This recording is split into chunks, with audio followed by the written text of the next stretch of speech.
Yes, yes, the dance club downstairs sounds like a horror movie. Yes, yes, someone got shot there last Friday. It's really loud.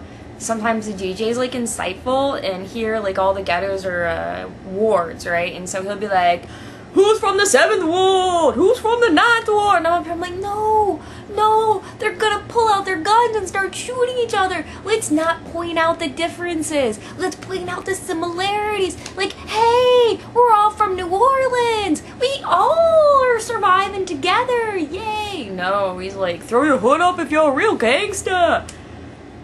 And then they're surprised there's a shooting. I think not. I think they should get rid of the DJ who's insightful, because that was a little crazy. Yelling.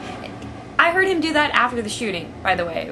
So he was insightful before the shooting. A couple days later, when I was home, I heard him and he was yelling out wards on Mother's Day, because that's good. Because you want to encourage a gang shooting on Mother's Day. Because nothing says Mother's Day like a gang shooting.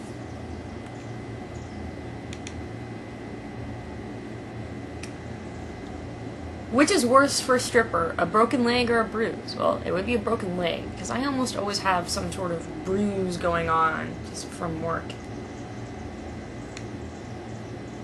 If you could create your own cult with yourself as the leader goddess, what would the rule, practice, rituals be?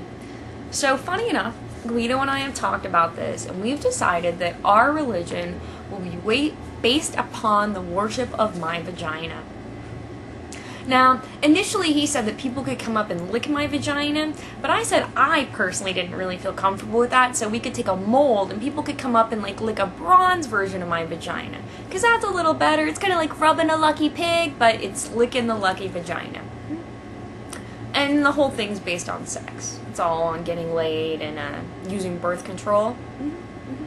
It's a good religion. You should do what my vagina wants.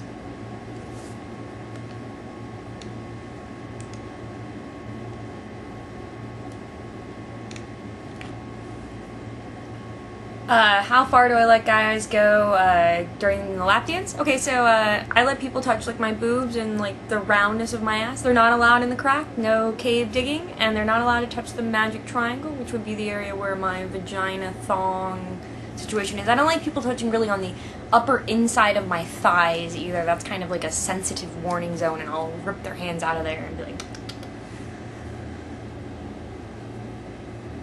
why do comedy movies suck these days? Well, because they don't use good writing anymore. It's all slapstick and there's very little wit to it. I mean, people who don't get the wit of Monty Python and don't think it's funny don't understand, you know, why their movies suck. But they do. But apparently Kids in the Hall are getting back together, and that should be pretty awesome, because Kids in the Hall rock! How did you tie that shirt you made in the back like that? Okay, I'm going to make a video and show how to cut it, because I had to reorder a new Darwin shirt because the other one got like really messed up when I took it to the laundry, so I reordered a new one, and I'm going to have to trim it up and you'll get to see. Am I any good at art? You know, art is art, and it's so subjective. Like, I don't always like the art that I make, but sometimes I love the art that I make, and sometimes I totally prefer the art that other people make, and I think art is kind of it's like a disease. It's like it's in your head and it has to come out, and so you can't really help making it for the most part. I know, like, they say everybody can do art, but I think like the driving effort of making art is that you have to keep making it. It doesn't even matter if you really like it. It's just like your brain is throwing up on like paper or a canvas, or I'm sewing something. Or I like to use different media because I get burned out like in a couple of weeks in whatever I'm doing. So I'll do jewelry for a couple of weeks, and I'll paint for a couple of weeks, and then I'll do pottery for a couple of weeks, and that way like I'll get a new idea, and then I'll go back and I'll do some jewelry because I'll have gotten a new technique idea that I want to try out, and it'll normally be from something that I've done in one of the other mediums that I've thought that I can transfer over. And isn't the human brain cool the way it works like that we can connect things that are unconnected and make new ideas? Jeannie or Samantha? I didn't like Jeannie. She was all master this and master that. I didn't like Samantha either. She was way too subservient. I think I'm more like Ellie Mae.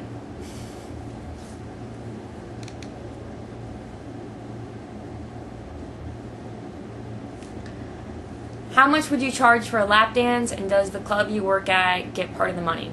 So the club I work at, they take money based on when you get there. So if I get there at like 8, it's $20. If I get there at 10, if I get there at 8, it's $40. Before then, it's 20, and then after 10, it's 60. They don't take any from the lap dances, but if we sell VIP rooms, they take a portion of that. The lap dances are $30.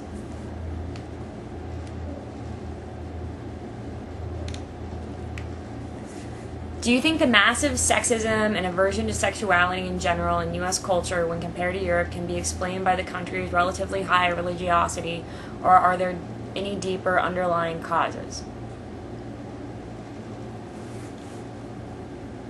I think it's not just perpetuated by religion, but we also have just a lot of dogmatic views in the media and as general cultural beliefs that like boobs are somehow like evil, right? I mean, we have laws that actually make it so that if I take off my top here that I'm going to get arrested for indecent exposure, as if the sight of boobs, which at one point fed children, I mean not my boobs, but children were fed by boobs, that's kind of a natural order, that should offend children.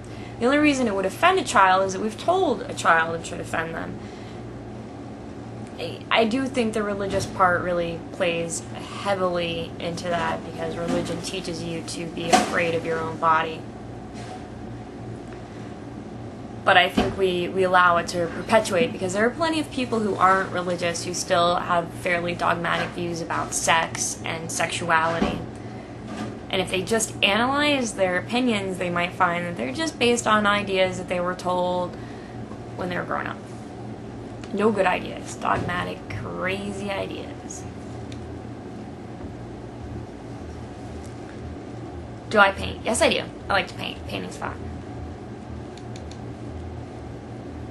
Did you see in my old videos I had that wall that was gray with the red flowers? I painted that. That I painted.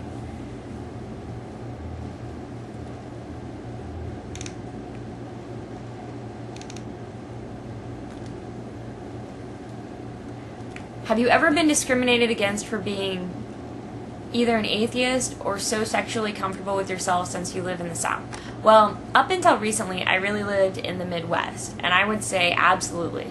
More so for the comfort with being an atheist, because I didn't really ever take occasion to lie to people. I guess there was a couple years where I just kind of would jokingly tell people that I was a Greek mythologist, which would lead most people to understand that I was not religious, but some people would then make a point of it, and I would make jokes like, well, you know, they have so many gods, and there's one to pray to for everything, and nobody really prays to them anymore, so they've got lots of time to listen to me.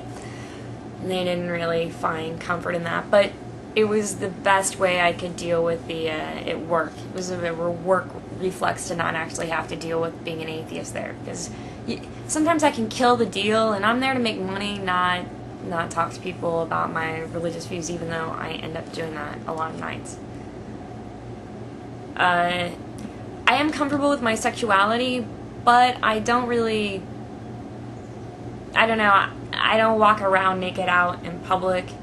I don't know, I guess some people don't like the way that I dress or act, but I don't know, I think people are going to dislike you anyway, so whatever you do, there's going to be somebody who doesn't like what you're doing, so if you pay attention to your haters, then you're just wasting your own fucking time.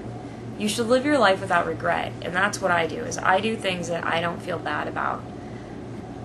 I think that's how other people should live, and it's a pretty easy rule.